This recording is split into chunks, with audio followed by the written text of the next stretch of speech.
నా సర్వమైన ప్రభు అర్పించుకొందు నీకై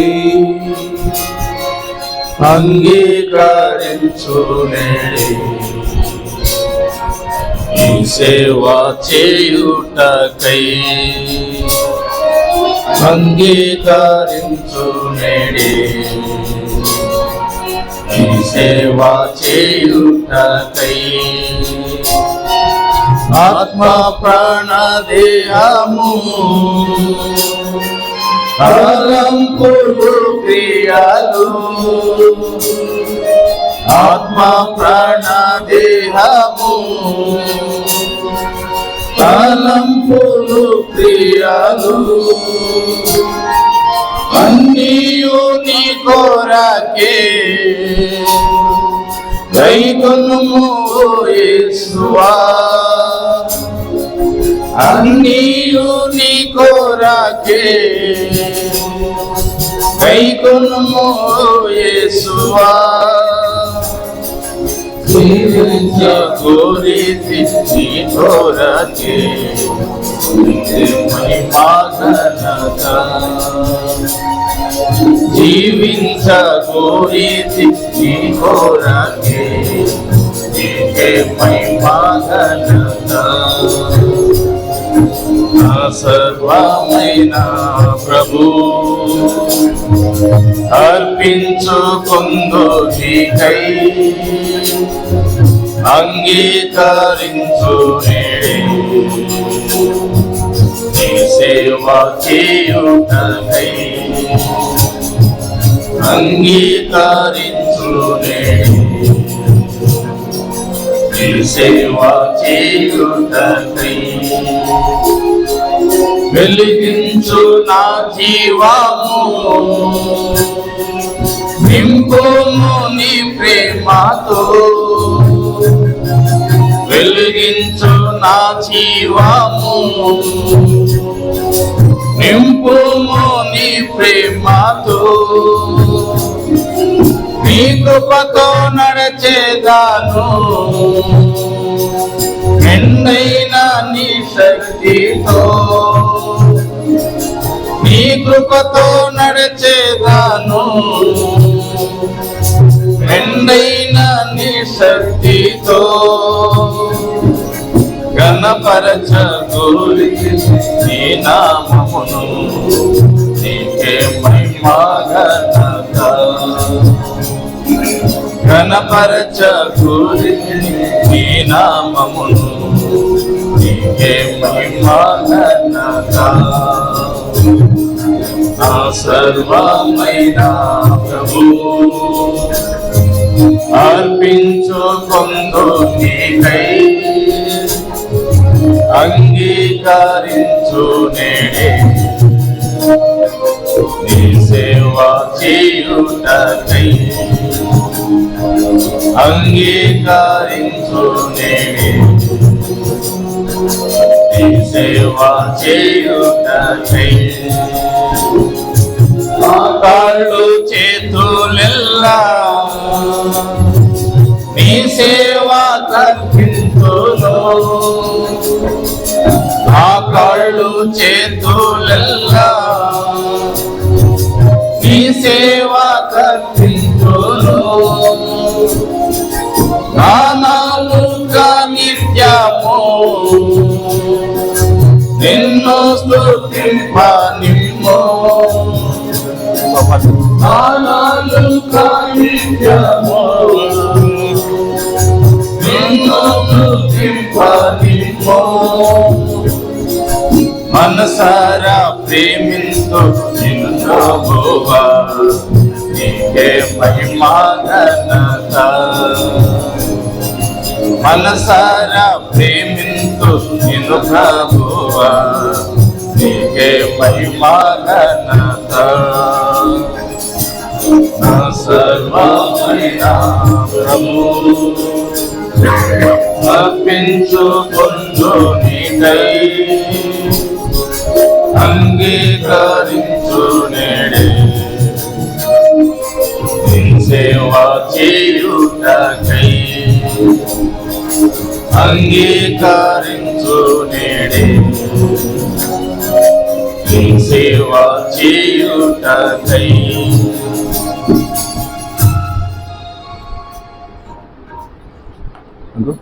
ఇంకో పాట ఏదో చెప్పాను కదా, ఓ ప్రభువా నీ సేవ. ఏం పేరు, ఏం నంబర్? 648. చెప్పు. కొత్త పాట పుస్తకంలో పాట సంఖ్య 648వ పాట, పాత పాట పుస్తకంలో 635వ పాట. ఓ ప్రభువా నీ సేవ చేసేదా నిత్యము. కొత్త పాట పుస్తకంలో పాట సంఖ్య 648, పాత పాట పుస్తకంలో 635వ పాట.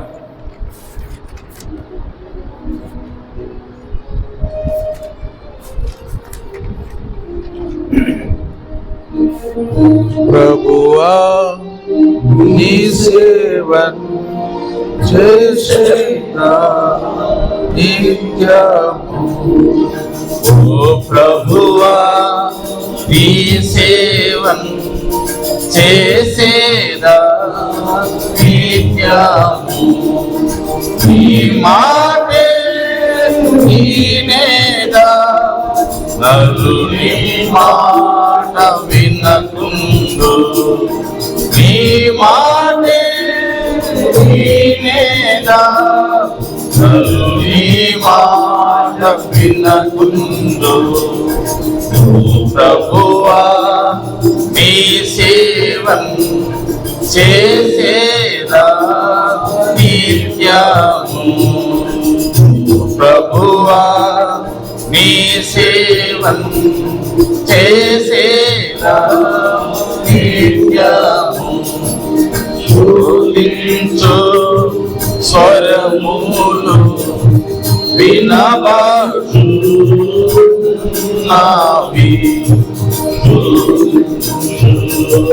నేరములు పైపడుచున్నవి. ఊహించు నీ మార్గం, వినిపించు నీ స్వరము. బోధించు నీ మార్గం, వినిపించు నీ స్వరము. ఓ ప్రభువా నీ సేవన్ చేసేదా నిత్యము. ఓ ప్రభువా నీ సేవ చేసేదా నిత్యము. బలమైన శత్రువు బాధించుచున్నాడు, విలువైన నీ రక్తం ప్రోక్షించు నా పైన. నీ హస్త బలముతో జయమును నాకిమ్ము. నీ హస్త బలముతో జయమును నాకిమ్ము. ఓ ప్రభువా నీ సేవన్ చేసేదా నిత్యము. ఓ ప్రభువా నీ సేవన్ చేసేదా నిత్యము. లోకాశలో నన్ను కదిలించుచున్నవి, నిరాశ సమయములో బెదిరించుచున్నవి.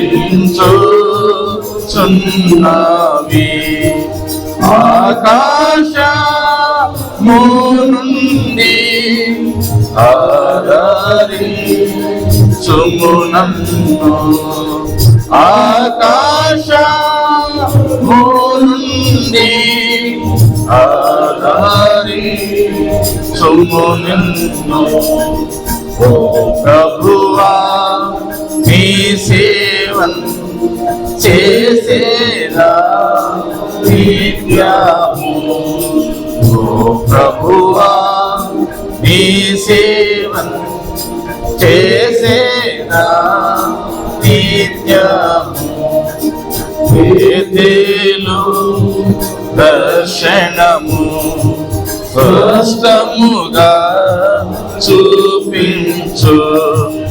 ఎన్నియేలు పోరాటం దిన దినము నేర్పించు. నా కాలమంతాయు నడుపు నా ప్రభువా. నా కాలమంతాయు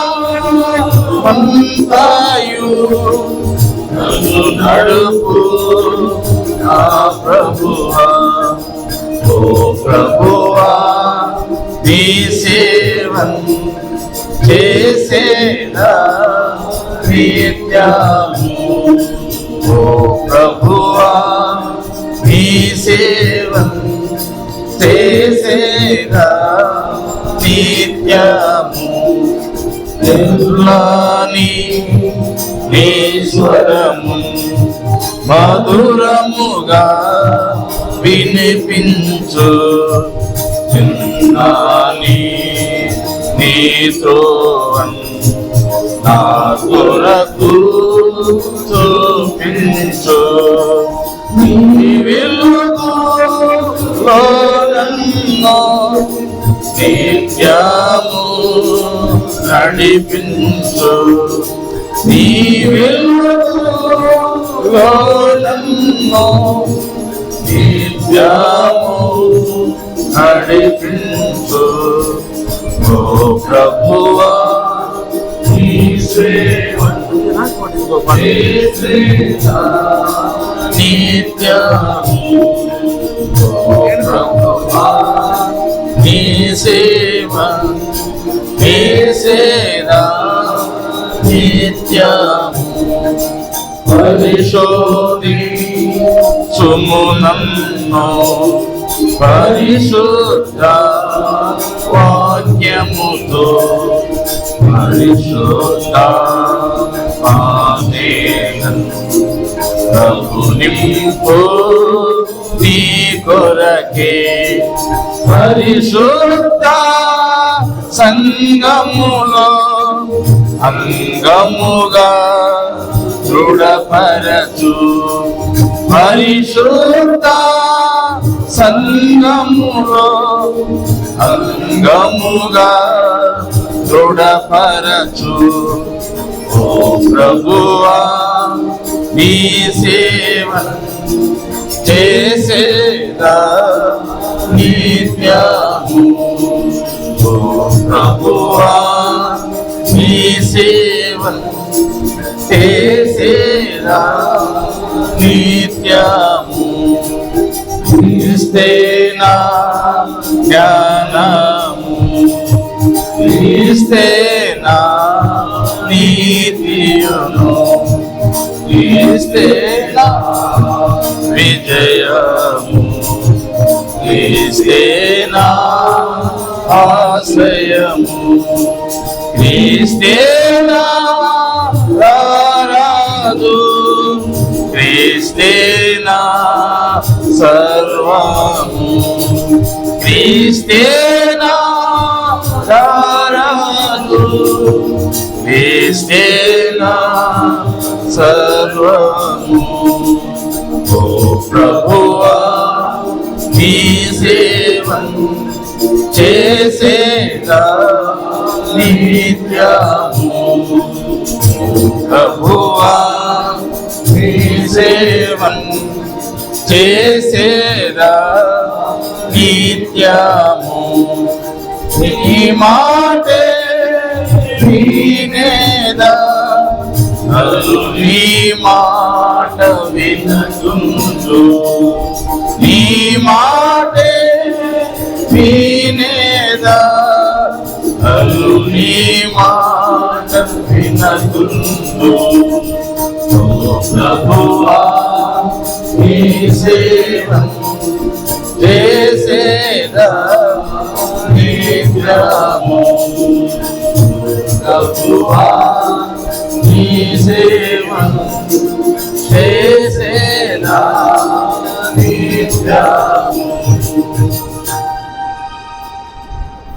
ఇంకో పాట చెప్పు. పాట షీట్లు వచ్చినాయి. చూసుకోండి.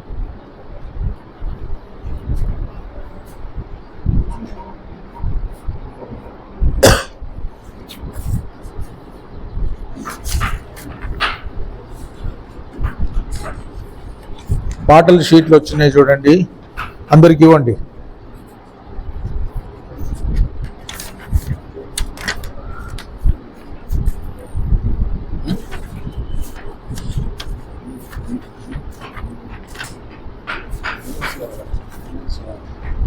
కాలమ్స్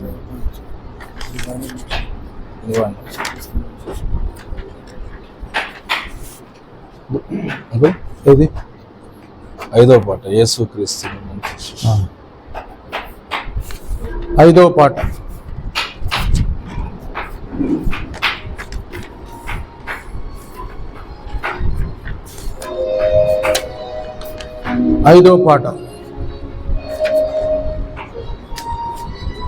షీట్లు రాలేదా? వచ్చినాయి. చాలినంత వచ్చిందా? పంచుతున్నారు, అందరూ పంచుతున్నారు.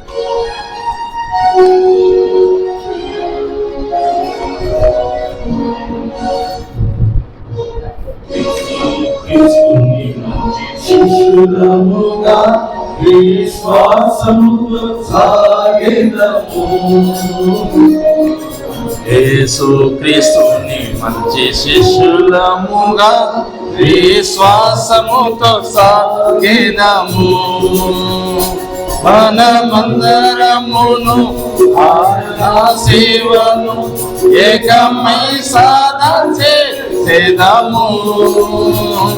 మన యేసు ప్రభువు శీఘ్రముగా వచ్చును, అతి వేగముగా సేవ చేతుము. యేసుక్రీస్తుని మంచి శిష్యులముగా విశ్వాసముతో సాగెదము. యేసుక్రీస్తుని మంచి శిష్యులముగా విశ్వాసముతో సాగెదము.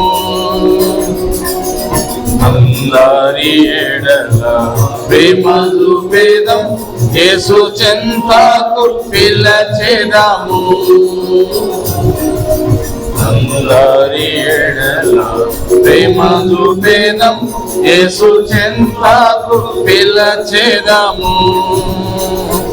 అతి శీఘ్రంబుగా ఉత్సాహంబుతో రాజ మార్గమును చూపెదము.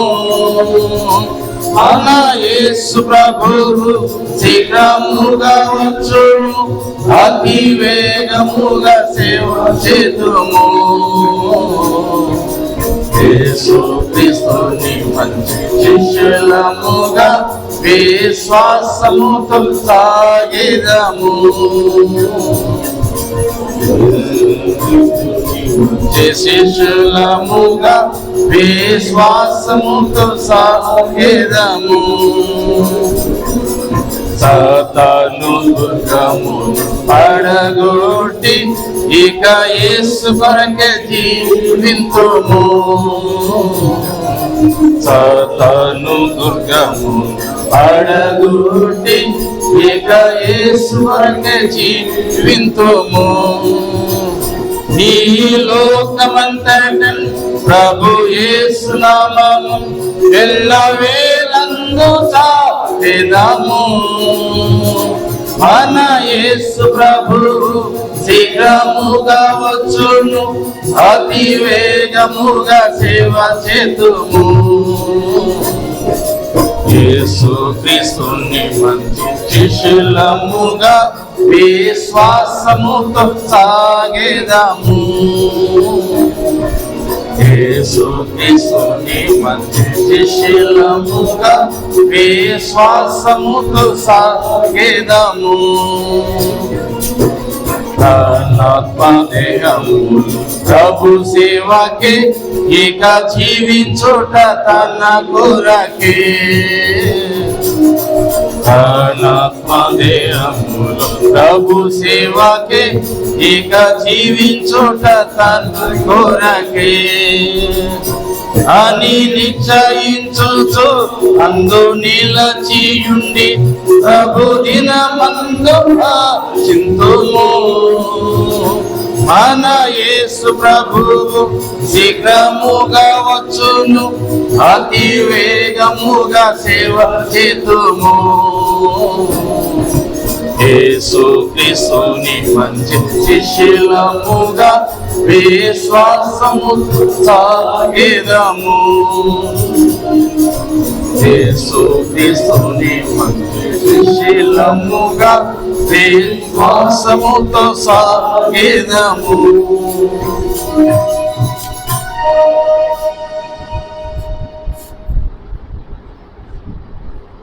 భాస్కర్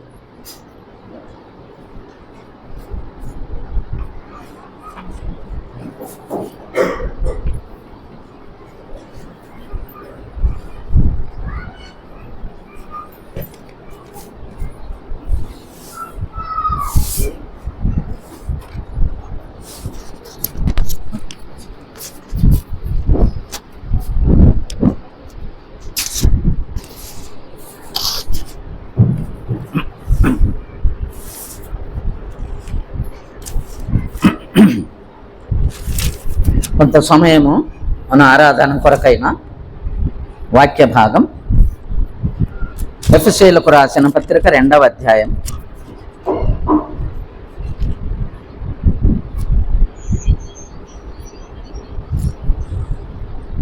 ఆరాధన కొరకైన వాక్య భాగం ఎఫెసీయులకు రాసిన పత్రిక 2వ అధ్యాయము 10వ వచనం. ఎఫెసీ 2:10.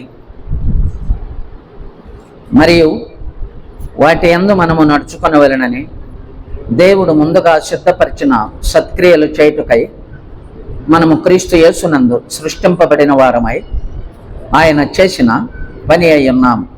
జొంగల ప్రభు ఈ వాక్య ధ్యానం కొంత సమయం మనకు ఆశీర్వదించినట్లు ప్రార్థన చేసుకున్నాం.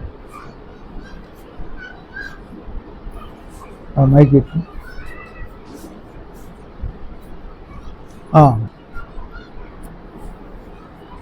పరిశుద్ధుడు అయిన ప్రేమగల తండ్రి, మా ప్రభు ప్రియ రక్షకుడైన యేసుక్రీస్తు వారి ఘనమైన శేషనామమున కృతజ్ఞులమై వందనములు స్తుతులు అర్పిస్తున్నాం. ఉదయకాలం మా హృదయం ఎంతో సంతోషంతో కృతజ్ఞతతో ఆరాధనతో నిండి ఉన్నవి దేవా. మీ గొప్ప కార్యములు మాలో జరిగించారు, మీకు వందనములు. పాడైన మా జీవితాలు బాగు చేశారు. మిమ్మల్ని వెంబడించి, మిమ్మల్ని సేవించి, మిమ్మల్ని ప్రేమించి, మీ కొరకు జీవించేటువంటి ఈ భాగ్యము, ధన్యత, అవకాశం మాకు అనుగ్రహించారు. దైవ సేవకుల కూడికలు హుబ్లీ ఈ యొక్క ప్రార్థన మందిరంలో ఆయా స్థలాల నుంచి వచ్చిన దైవజనులందరూ, సంఘ పెద్దలు, వీరందరి కొరకై మీకెంతో వందనాలు చెల్లిస్తున్నాం. మేము గడిపే సమయం మాకెంతో విలువైనదిగా చేయండి.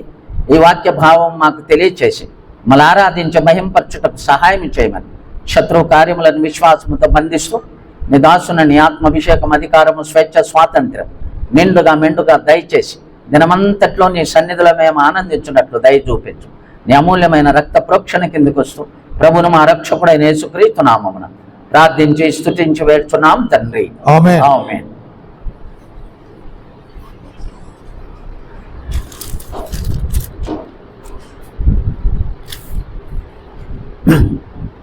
ఎఫెసీయులకు రాసిన పత్రిక 2వ అధ్యాయం 10వ వచనం చివరి భాగం. మనము ఆయన చేసిన పని అయి ఉన్నాము. మనందరమే ఆయన చేసిన పని, మనలో జరిగిన దైవ కార్యం, ఆత్మకార్యం, వాక్య శక్తి, ఆత్మశక్తి, పునరుత్థాన శక్తి, రక్త శక్తి, ఈ శక్తులన్నీ మనలను ఆవరించి నన్ను మనలను తయారు చేసిన విధానం, క్రీస్తు యేసు యొక్క దైవ ప్రేమ పాపినైన నన్ను మనలను ఈ స్థాయిలోకి తీసుకొచ్చి ఈ రీతిగా ఆయన శిష్యులమై ఆయనను వెంబడించి, ఆయనను సేవించి, ఆయనను ప్రేమించి, ఆయన కొరకు జీవించేటువంటి ఈ అవకాశం, ఈ భాగ్యం, ఈ ధన్యతలేకి మనల్ని నడిపించిన దైవ కార్యం, మనము ఆయన చేసిన చేతి పని, మనలో ఆయన జరిగించినటువంటి దైవ కార్యం, మన ఆత్మ, మన ప్రాణం, మన దేహం ఏ రీతిగా తయారు చేసి లోకము నుంచి వేరు చేసి దుష్ట అలవాట్లు, పనికిమాలిన జీవితం, చెడిపోయిన జీవితం, మొక్కలైపోయిన పాడైన బ్రతుకు, చెదిరిపోయిన జీవితాలు సమకూర్చి, ఒడ్డివారమైన కళ్ళు తెరిచి, చెవిటివారమైన మన చెవులు తెరిచి, మగవారమైన మన నాలుకను సడలించి, మన నోరు తెరిచి, ఆయనను సేవించి వెంబడించేటువంటి ఆయన శిష్యత్వంలోనికి తీసుకొచ్చిన ఈ మహా గొప్ప కార్యం మనము ఆయన చేసిన పని అయి ఉన్నాం. పాపాత్ముడైన నా జీవితంలో దేవుడు చేసిన కార్యము ఎంత గొప్పది. లోక సంబంధమైన జీవితంలో చెడిపోయిన జీవితం, తల్లి తండ్రి అన్నదమ్ముల అక్కజెలను భార్య పిల్లలు పెద్దవారు ఎవరు కూడా మార్చలేనటువంటి, ఎవరి మాటలు, ఎవరి సలహాలు, ఎవరి కన్నీరు కూడా నా జీవితాన్ని మార్చలేకపోయింది. ఒకనాడు ప్రభువైన యేసుక్రీస్తు ప్రేమగల రక్షకుడు దర్శించి ఆయన శిలువ కార్యము ద్వారా ఆయన చేసిన అద్భుతమైన ఆ త్యాగపూర్వకమైన చెల్లించిన క్రయము ద్వారా ఈ పాపి రక్షణ పొందుటకు ఆ ప్రభువే కారణమయ్యాడని నేను ధైర్యంగా అనేక పర్యాయాలు నా సాక్ష్యం కూడా చెప్పగలిగాను. ఈనాడు ఈ జీవితాన్ని ఇంతగా మార్చి ఒక రూపం ఇచ్చినటువంటి ఆయన చేతి క్రియ ఎంత గొప్పది. ఆ దేవుని యొక్క నైపుణ్యము కలిగిన హస్తం, నేర్పరి అయిన శిల్పకారుని వలె ఈ కఠినమైన రాతిలో ఈ రూపమును తీసుకురావడానికి ఆయన ఎంతగా శ్రమపడ్డాడు, ఎంత ప్రయాసపడ్డాడు. ఇంకనూ నా జీవితాన్ని ఈ శిల్పి చెక్కుతూనే ఉన్నాడు. మనము ఆయన చేసిన పని అయి ఉన్నాం. ఆ శిలువ కార్యం మన జీవితాల్లో ఎంత అద్భుతము జరిగిందని నేను చెప్పగలుగుతున్నా. ప్రియులారా, కఠినమైన శిలలను ఒక శిల్పి ఎలాగా ఆయన ఒక శిలగా మారుస్తున్నాడు, ఆ శిలను ఒక శిల్పముగా తయారు చేస్తున్నాడు. వేల ఉలి దెబ్బలు తిని ఒక శిల్పం అవుతున్నది. అరణ్యములో ఎక్కడో పడి ఉన్న ఒక బండ రాయి, కఠినమైన నల్ల రాయి, రూపము లేనటువంటి నిరుపయోగమైన ఆ రాతిని తీసుకొచ్చి ఈ శిల్పి తన నైపుణ్యము కలిగిన హస్తాల్లో, తన నేర్పరితనము కలిగిన వ్రేళ్లతో ఆ చక్కనైన ఉలిని, ఆ సుత్తెను వాడి వేల దెబ్బలు కొట్టి ఈ కఠినమైన శిలపైన ఒక అందమైన రూపం, అనేకులు చూచి ఆకర్షింపబడేటువంటి ఒక అద్భుతమైన చక్కని ఒక సౌందర్యవంతమైన రూపమును కలిగించిన ఈ మహాశిల్పి ప్రభువైన యేసుక్రీస్తు వారు. నా పాడైన జీవితంలో ఆయన రూపము రావడానికి 47 సంవత్సరాల నుంచి నేను రక్షింపబడి 47 ఏండ్లైంది. సేవకొచ్చి 26 సంవత్సరాలైంది. చెక్కుతూనే ఉన్నాడు. ఆయన స్వరూప్యం, ఆయన మహిమలేకి తీసుకువెళ్ళడానికి ఇంకా ఎక్కడెక్కడ పుడుచుకొని వస్తున్నటువంటి ఈ యొక్క శరీర క్రియలు, ఆశలు, కోరికలు, దురాశలు, వీటన్నిటిలో నుండి సంపూర్ణమైన విడుదల కలుగుటకై దినదినము తయారు చేస్తున్న, చెక్కుతున్న ఈ శిల్పి యొక్క మహా ఓర్పు, సహనం ఎంత గొప్పది. ప్రియులరా, సాలార్జంగ్ మ్యూజియం అని హైదరాబాద్లో ఒక వస్తు ప్రదర్శనశాల ఉంది. మీరు చాలామంది చూసి ఉంటారు. అక్కడ మాస్టర్ పీస్ ఒక శిల్పం ఉంది.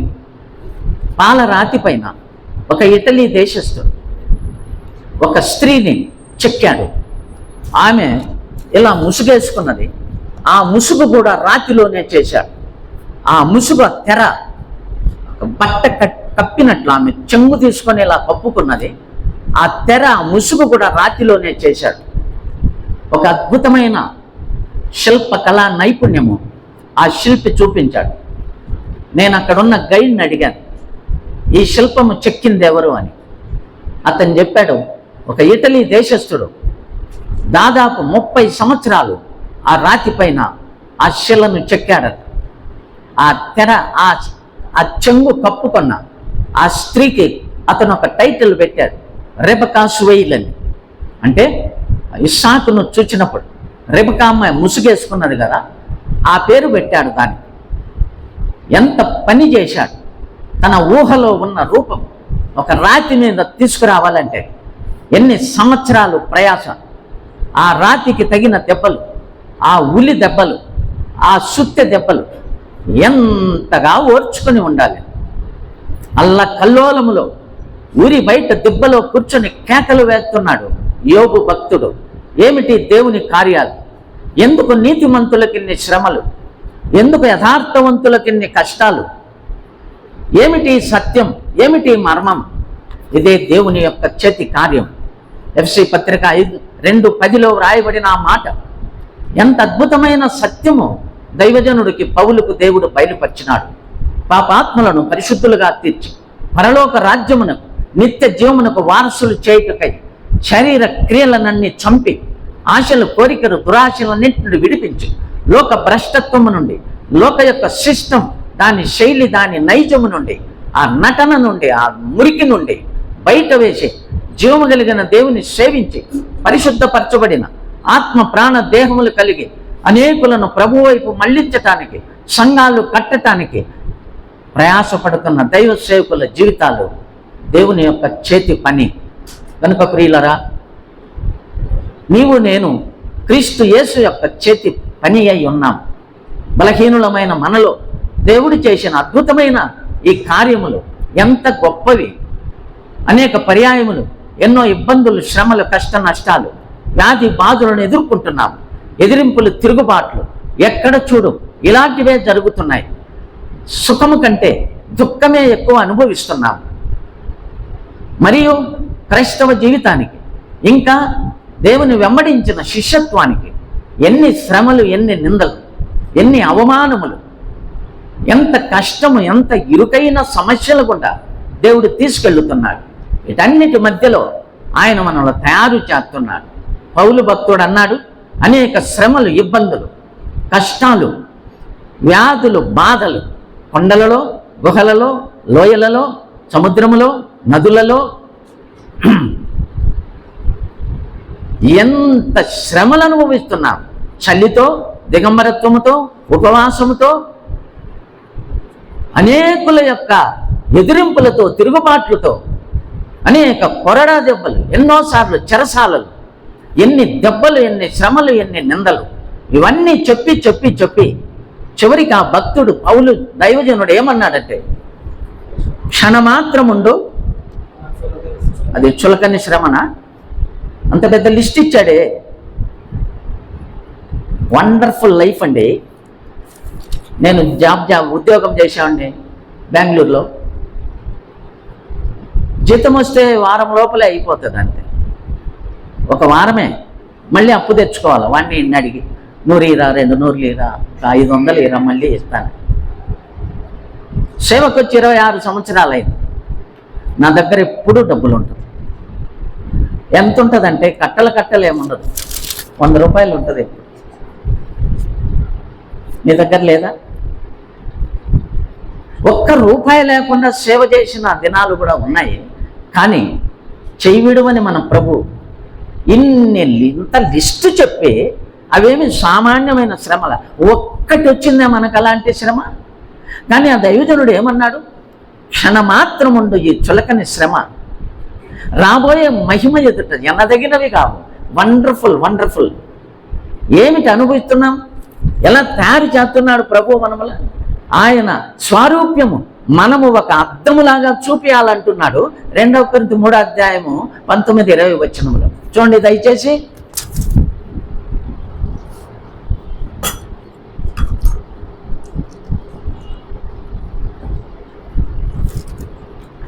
కొరింథీయులకు రాసిన 2వ పత్రిక 3:18 మనమందరమును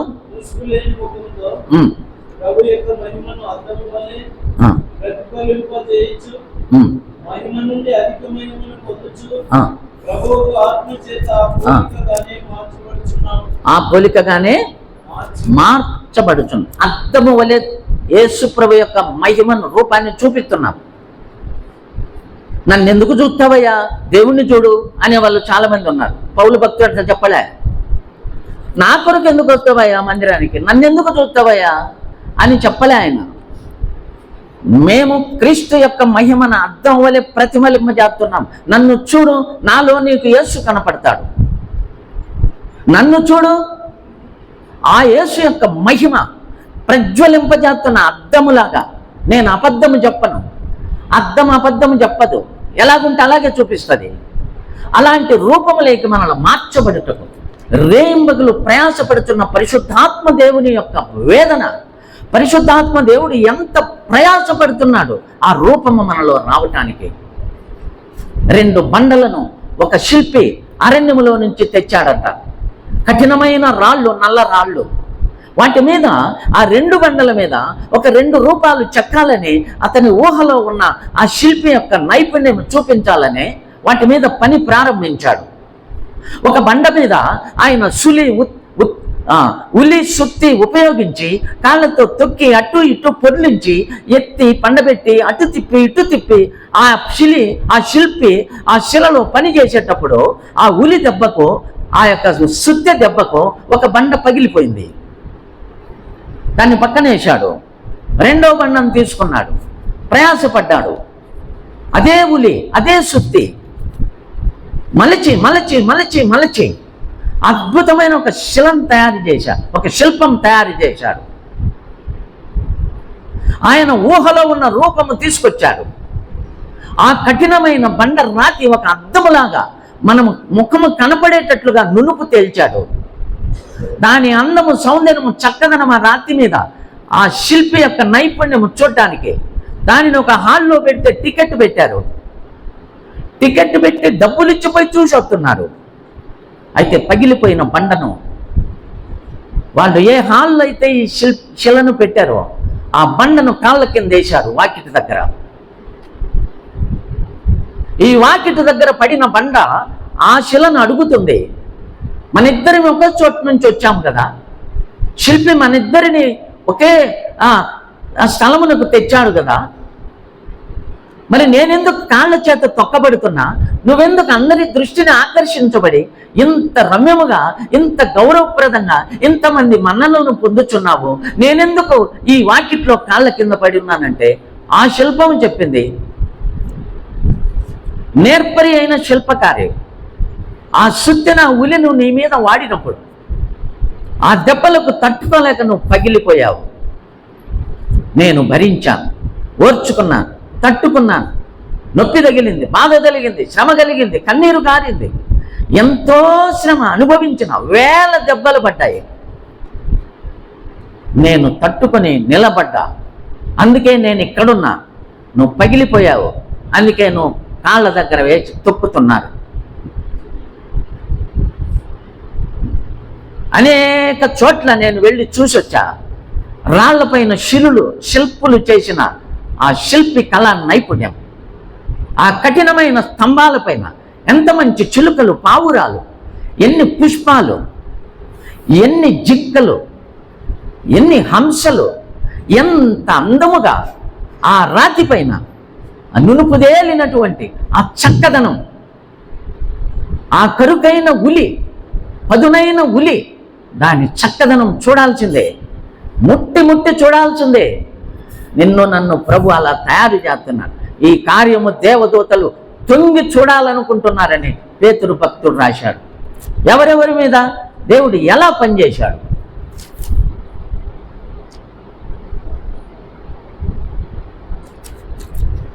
ఆయన చేతి పని ఎలాగున్నది నేను బైబిల్లో నుంచి తీసి చెప్తాను. త్వరగా చెప్పేస్తా, ఒక 5 నిమిషాల్లో చెప్పేస్తా.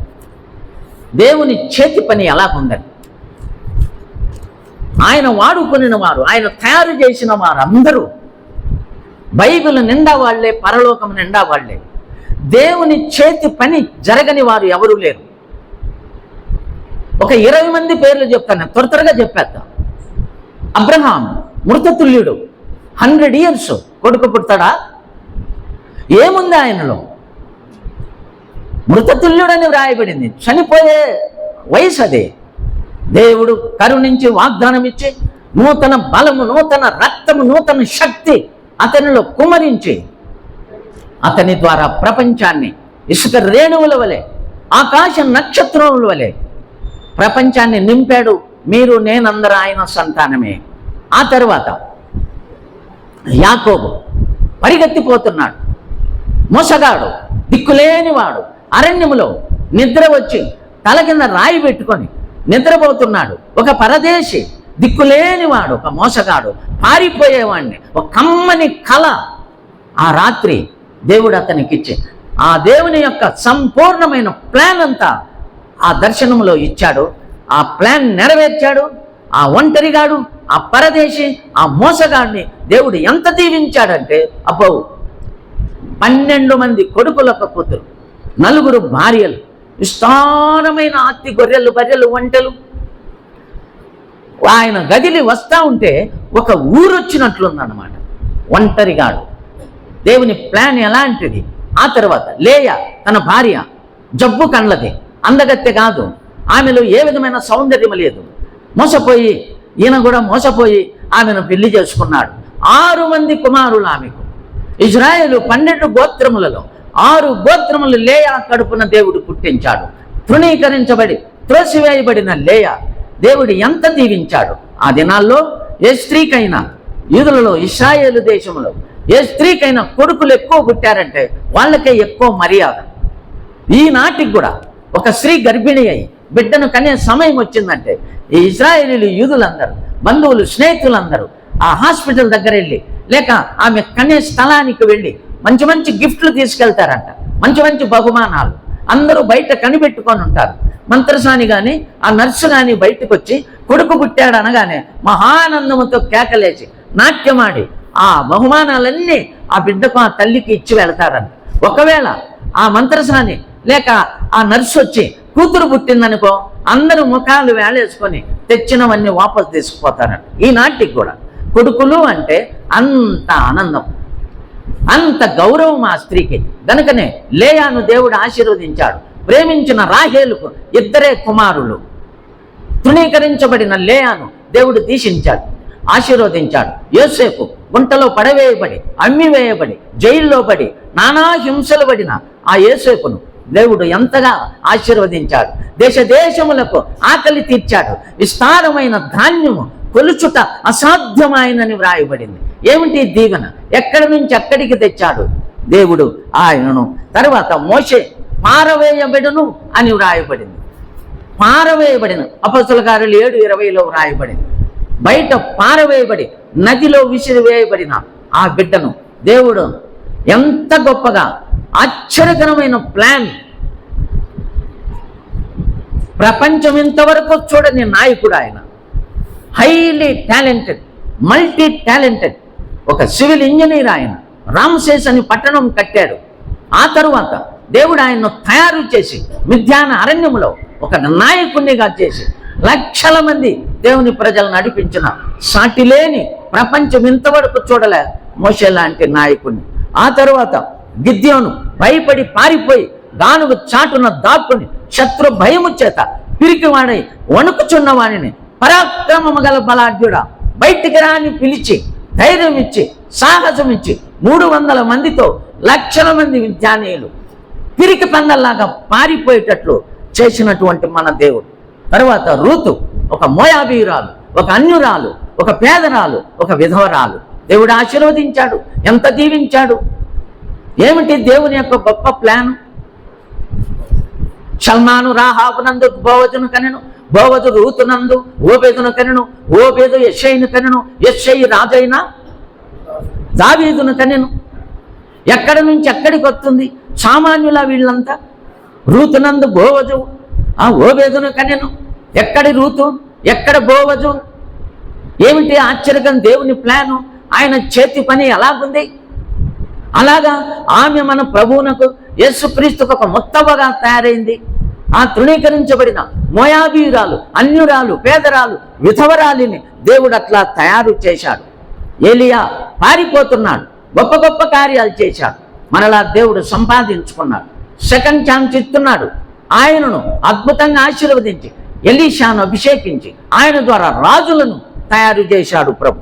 ఆ తర్వాత ఇర్మియా ఏడ్చి ఏడ్చి ఏడ్చి నిరాశపడి నిస్పృహతో కుంగిపోయాడు.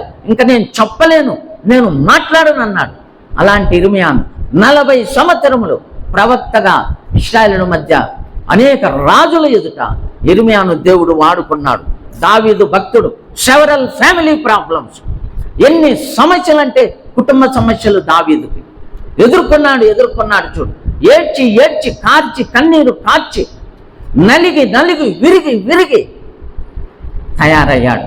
21 సార్లు మామైన సౌలు రాజు దావీదును చంపడానికి 21 టైమ్స్ ప్రయత్నం చేశాడు. ఎంతోమంది శత్రువులు, తల వెంట్రుకలు మించిన శత్రువులు, అనేక ఫ్యామిలీ సమస్యలు. దేవుడు ఎలా తయారు చేశాడు దావీదు? 40 సంవత్సరములు సాటిలేని మహారాజు, ఇశ్రాయేలీయుల మధుర గాయకుడైన దావీదు దేవుని హృదయానుసారుడు, దైవ కుమారుణ్ణి యేసు ప్రభువు దావీదు కుమారుడా అని పిలిచేటువంటి ధన్యతలేకి దేవుడు తీసుకొచ్చాడు. యోనా పారిపోతున్నాడు, దేవుని మాట వినలా, అయోగ్యుడు అవిధేయుడై పారిపోతున్నాడు. దేవుడు అతనికి సెకండ్ ఛాన్స్ ఇచ్చాడు. నువ్వే నాకు కావాలి, నీతోనే నినివేలో మరలా నేను వాక్యం చెప్పిస్తాను, నిన్నే వాడుకుంటా, నువ్వు నాకు కావాలి అని చెప్పి సముద్రములో గొప్ప తుఫాను లేపి మత్స్యమునకు ఆజ్ఞ ఇచ్చి 3 రోజుల తర్వాత మత్స్యము కక్కి వేస్తే అదే యోనా అదే నీనివేకు వెళ్ళి 3 రోజుల ప్రయాణం ఒక్క రోజులోనే చేసి ఒక్క మెసేజ్తో పట్టణం మొత్తం రాజు దగ్గర నుంచి చిన్న పిల్లల వరకు మారిపోయారు. Hour God is the God of second chance. మనలో ఎవరమైనా సరే జారిపోతే దేవుడు వదిలేవాడు కాదు, వెనకబడితే వదలడు. మనం ఆయన కావాలి. ఎంత గొప్ప ప్రవక్త ఆ యోనా, ఆయన పవర్ఫుల్ స్పీచ్, ఎంత గొప్ప స్వరం అయింది, పట్టణం మొత్తం మారిపోయింది. అలాంటి వాడిని దేవుడు వదులుకుంటాడా? ప్రియుడా, నీకు దేవుడు ఎన్నో టాలెంట్స్ ఇచ్చాడు, ఎంతో వాక్య ధ్యానం ఇచ్చాడు, ఎంతో జ్ఞానం తెలివితేటలు ఇచ్చాడు, ఎంతగానో క్షమించాడు, మన్నించాడు. ఎన్ని తలాంతులు ఉన్నాయి నీకు?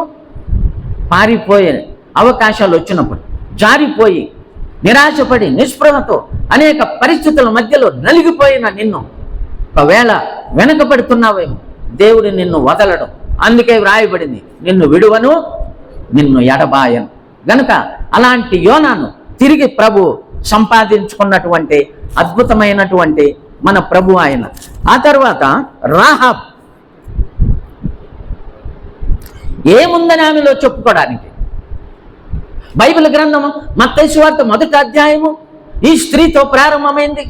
మొట్టమొదట మత్తయి సువార్త 1వ అధ్యాయంలో 4 స్త్రీలను గురించి దేవుడు రాశాడు. ఇంట్రొడక్షన్. మత్తయి వారిని పరిచయం చేస్తున్నాడు. మొట్టమొదటి స్త్రీ తామార్, రాహాబ్, రూతు, బెత్షెబా. 4 ఏమైనా మంచి ఉన్నాయా చెప్పుకోవడానికి? ఏమైనా వారు నిజమైన మనకు ఎగ్జాంపుల్ వారు? వారిలో ఏదైనా మంచి సాక్ష్యం ఉందా? మరి అలాంటి వారిని షల్మాను రాహాబునందు బోవజును కనెను, బోవజు రూతునందు ఓబేదును కనెను, ఓబేదు యెషయిని, యెషయి రాజైన దావీదును, దావీదులో నుండి లోకరక్షకుడైన యేసుక్రీస్తు పుట్టెను. ఈ దేవుని అద్భుతమైన సంకల్పం ఆ వేశ్య అయిన రాహాబు ద్వారా మత్తయి సువార్త 1వ అధ్యాయం ప్రారంభమైంది. ఆ తర్వాత కొత్త నిబంధనలో చూద్దాం. పేతురు, నేను నిన్ను ఎరుగను అన్నాడు, ఒట్టు పెట్టుకున్నాడు. శిలువకు వెళ్ళేటప్పుడు ఆ పిలాతు దగ్గర ఆ జడ్జిమెంట్కు వెళ్ళేటప్పుడు ఒక్కసారి వెనక్కి చూసి పేతురు కళ్ళలో కళ్ళు పెట్టి యేసు ప్రభు అడిగినట్లు కళ్ళు మాట్లాడాయి పేతురుతో. నిజము చెప్పు, నువ్వు నన్ను ఎరుగవా పేతురు? నేను నీకు తెలియదా అని కళ్ళ భాష అది. నలిగి వెక్కి చిన్న బిడ్డలాగా బయటికి పోయి సంతాపపడి ఏడ్చినాడు. జారిపోయి బొంకిన వాడిని సంపాదించుకున్నాడు, తయారు చేశాడు, పరిశుద్ధాత్మను కుమ్మరించాడు. 18 దేశాల వాళ్ళు యెరూషలేములో పెంతెకోస్తు దినమున వచ్చినప్పుడు ఆయన లేచి ఒకే ఒక ప్రసంగం 3000 మందిని రక్షించి పొందాడు. సంఘము కట్టబడింది. ఆ తర్వాత సమరయాత్రి ఏమైనా ఉంది ఆమెలో నుంచి చెప్పుకోవడానికి? చెడిపోయిన పాపాత్మురాలు, తృప్తి లేని శరీర జీవితం, ఘోరమైనటువంటి స్త్రీ. సమాజం, బంధువులు, స్నేహితులు, ఇరుగు పొరువారు, ఊరిలో, గ్రామంలో, పట్టణంలో ఎవరు కూడా ఆమెతో మాట్లాడరు. చీ అని చీకొట్టిన జీవితం. అలాంటి స్త్రీ మన చర్చికి వచ్చిందనుకో, చేర్చుకుంటామా? ఆమె ఇంటికి మనం విజిటింగ్కి పోతామా? 5 మంది భర్తలు 6వ వాడితో జీవిస్తున్నది. అలాంటి చెడిపోయి పాడై ఒక అద్దము పగిలితే ఎన్ని ముక్కలైపోద్దో అట్లా ముక్కలైన ఆమె జీవితాన్ని ప్రభు దర్శించి అమ్మా అని పిలిచి దాహమునకు నీళ్ళు అడిగి 34 వచనాలు ఈ స్త్రీని గురించి వ్రాయబడింది. ఆమె పాప దాహము తెచ్చి జీవ జలమునిచ్చి ఆమె హృదయంలో ఒక బుగ్గను పుట్టించి 2000 సంవత్సరాల నుంచి ఆమె మాట్లాడుతూనే ఉంది. ఆ బుగ్గ ఆగిపోలే, ఆ జీవజల నది ఎండిపోలేదు. ఇది ప్రభు చేసేటువంటి కార్యం. తర్వాత చూస్తున్న మార్తా అనేక సణుగులు గొణుగులు అనుమానాలతో పరుగులెత్తుతున్న మార్తను తయారు చేసి మౌనంగా పరిచర్య చేసేటట్లు సిద్ధపరిచినాడు. జక్కయ్య పాపాత్ముడా, ఎవరు తన ఇంటికి పోరు, తృణీకరించబడినా జక్కయ్య నువ్వు త్వరగా దిగిరా, నీ ఇంటికి నేను రావాలి. దర్శించి ఇంటికెళ్ళి జక్కయ్యను మార్చేశాడు. జక్కయ్య పేరు తెలియని క్రైస్తవుడు ఎవడన్నా ఉన్నాడా? ఏమిటి ఆశ్చర్యమైన ఆయన చేతి కార్యం. తర్వాత పౌలు భక్తుడు, మహా దుర్మార్గపు జీవితం, అన్యాయస్తుడు, ఘోరమైన భయంకరుడు, అందరికీ భయమును కలిగించి క్రైస్తవులంతా పారిపోయి గడగడలాడి యెరూషలేమును విడిచి దమస్కుకు వెళ్ళారు ఎంతోమంది. అలాంటి వ్యక్తిని దర్శించి ఒకే మాట, సౌలా సౌలా నన్నెందుకు హింసిస్తున్నావు? ఆ మాటలో ఎంత శక్తి ఉంది, ఎంత పవర్, ఎంత ప్రేమ ఉంది, ఎంత సున్నితమైన మాట మాట్లాడాడు. పౌలు మారిపోయాడు. ఈ భయంకరమైన దుర్మార్గుడు ఎంత గొప్ప వ్యక్తి, ఎంత నిపుణుడంటే అసలు అలాంటి వ్యక్తి ఆ రోజుల్లో లేడు, ఈ రోజుల్లో లేడు. అంత మల్టీ టాలెంటెడ్, హైలీ క్వాలిఫైడ్, అలాంటి జ్ఞానము కలిగినటువంటి వ్యక్తి ప్రభు దర్శించాడు, మార్చేశాడు. దైవ కార్యం ప్రారంభమైంది అతనిలో. 3వ ఆకాశమునకు వెళ్ళి పరదైసుకు వెళ్ళొచ్చాడు. సగం బైబిల్ రాశాడు కొత్త నిబంధనలో. 14 పత్రికలు బైబిల్ రాశాడు ఆయన. ఎన్ని సంఘాలు కట్టాడు, ఎన్ని దర్శనాలు చూశాడు, ఎన్ని భాషలు మాట్లాడగలడు, ఎంతమందిని సంపాదించుకున్నాడు, ఎన్ని 3 మిషనరీ జర్నీలు చేశాడు, ఎంత శ్రమపడి ప్రభు కొరకు తన ప్రాణం అర్పించి చివరికి న్యూరో చక్రవర్తి చేతిలో బిహెడెడ్, తల నరికించబడి హతసాక్షి అయ్యాడు. ఆ తర్వాత తిమోతి పిరికివాడు, యవనత్తుడు, పౌలును వెంబడించాడు. 17 సంవత్సరాలకు ఎఫెసీ సంఘములో అతడు పాస్టర్ అయ్యాడు. ఆ వృద్ధుడు, ఈ బాలుడు అద్భుతమైన సేవ జరిగించాడు. తిమోతి పత్రిక 2 పత్రికలు, 1 తిమోతి 2 తిమోతి. నువ్వు నేను నేర్చుకోవలసిన, జీవితం అంతా నేర్చుకోవలసిన సంగతులు ఉన్నాయి ఆ 2 పత్రికల్లో.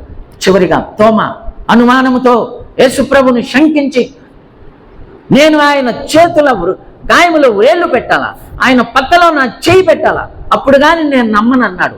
11 మంది శిష్యులు అంటున్నారు, చూశామయ్యా, మా కళ్ళారా చూశాం, ప్రభు లేచాడు, మాకు దర్శనం ఇచ్చాడు, ఈ గదిలోనే మాట్లాడాం, ఆయన మాతో మాట్లాడారు, మేము ఆయన్ని చూశాం, ఆయన చచ్చిపోలే, ఆయన బ్రతికాడు, పునరుత్థానుడైన యేసు మహిమ శరీరాన్ని మేము చూశాం. తోమా నమ్ము తోమా అంటే నమ్మలే.